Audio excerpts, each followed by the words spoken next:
really is about scale. We already know that the UK has supplied British-made cruise missiles to Ukraine called the Storm Shadow. They've been using Storm Shadow since around 2024 now. But those missiles are limited, they're very expensive, and they basically didn't move the dial in terms of the war outcomes. The drones, on the other hand, are cheap, they're plentiful, and they've actually had a far greater impact on the war than nearly any other development on the battlefield. Ukraine obviously has its own sovereign production of drones, but the way that these drones have been so effective and so needed means that there's really a shortage of supply. So Britain is now feeding into that. British drones specifically, which of course have been available to Ukraine for quite some time. But the Sunday Times reports this morning that drones are being used by Ukraine to strike mainland Russian targets for the first time. And so it is of vital importance that we consider what the implications of that are, both for Ukraine and for Britain. It's exclusive reporting in the Sunday Times this morning. You can read it on the front page of the newspaper. Shall we bring in Dominic Hauschild, who has the story? He's the defence correspondent of the Sunday Times. Morning, Dom. Morning, Calum. Just tell us what you've discovered about the use of British drones on targets in the Russian mainland for the first time, the significance of this. Yeah, so this is drones produced by two British companies. As you say, they've been used in about the last 6 months on deep strike attacks on Russia. We already know that British drones are being used for middle strike attacks. That's the T-150 drone made by Malloy Aeronautics, was part of a strike in March on part of Russian-occupied territory near Kherson in the sort of southeast of Ukraine. But the difference today is the fact that these are deep strike attacks, which are sort of long range on Russian mainland territory rather than the middle strike attacks on occupied territory. So we know that they were used in attacks on Volgograd and Yaroslavl and also a strike on Belgorod. One of the companies is BAE Systems. Its drone is the Nyam one-way effector, which is a sort of a sleek little jet-powered drone. And there's also a second drone. I do know the name of the drone and the company, but we've chosen to keep it a secret for security reasons. But I have been told that it is a catapult launch drone with a range of around 600 miles. And sources in the Ukrainian military told me that it's been particularly effective as part of their deep strike campaign.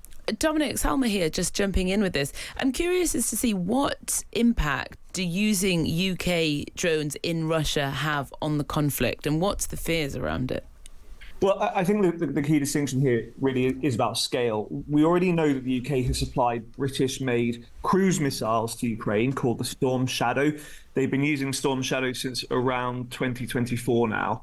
But those missiles are limited, they're very expensive, and they basically didn't move the dial in terms of the war outcomes. The drones, on the other hand, are cheap, they're plentiful, and they've actually had a far greater impact on the war than nearly any other development on the battlefield. Ukraine obviously has its own sovereign production of drones, but the way that these drones have been so effective and so needed means that there's really a shortage of supply. So Britain is now feeding into that. You know, these deep strike attacks have so far hit every single Russian oil terminal in the country. They've hit logistics hubs, military bases, transport infrastructure. It's estimated that in the first 6 months of the year, deep strikes have caused almost, I think, £35 billion of economic damage to Russia. And they've caused fuel shortages and rolling blackouts. So the fact that Britain is supplying these weapons really marks a new phase in the relationship between the UK and Ukraine, because it's the deep strikes that has turned around the war in Ukraine's favour, not missiles. And to our credit, Britain has now been a part of that. And presumably changes the relationship diplomatically between Russia and the UK. Well, yeah, I mean, there's obviously a fear, of course, that Russia's going to respond to this. We took the decision not to name one of the companies involved in supplying the drones because of fear of reprisals. And that's not just cyber attacks. That could be sabotage, espionage, or even some traditional strikes on their base in Ukraine. I think we can probably expect some saber rattling from Russia over this. I think it confirms their worldview that they're facing a fight against Europe and NATO with Ukraine as their proxy. But also, frankly, I think this is something, Russia already knew this. They don't need the newspapers to tell them what's happening in their own country. They'll already have known that British drones are being used in Ukraine. They'll have downed them and cross-examined them already. And obviously, we also have to remember that Britain is already under attack of some kind from Russia.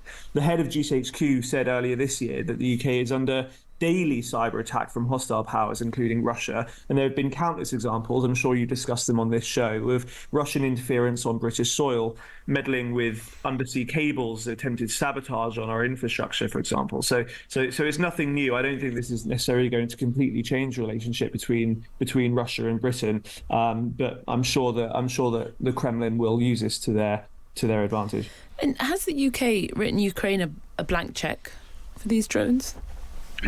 Well, I wouldn't say it's a blank check. We haven't. I don't think anybody's written Ukraine a blank check at all. We have said that we're going to supply around, I think, 150,000 drones this year, including long-range strike drones, but also there's reconnaissance drones involved in that as well. And obviously, the UK is one of Ukraine's leading partners, providing financial support. Alongside Europe, alongside NATO, but I don't think I describe it as a blank check, but as sources in the British defence establishment have told me that the UK will stand by Ukraine and will do whatever it takes to make sure that Ukraine wins this war. Dominic, thank you for talking us through it. It's Dominic Hauschild there, the defence correspondent for the Sunday Times. You can read that on the front page of the paper this morning and with your digital subscription at thetimes.com.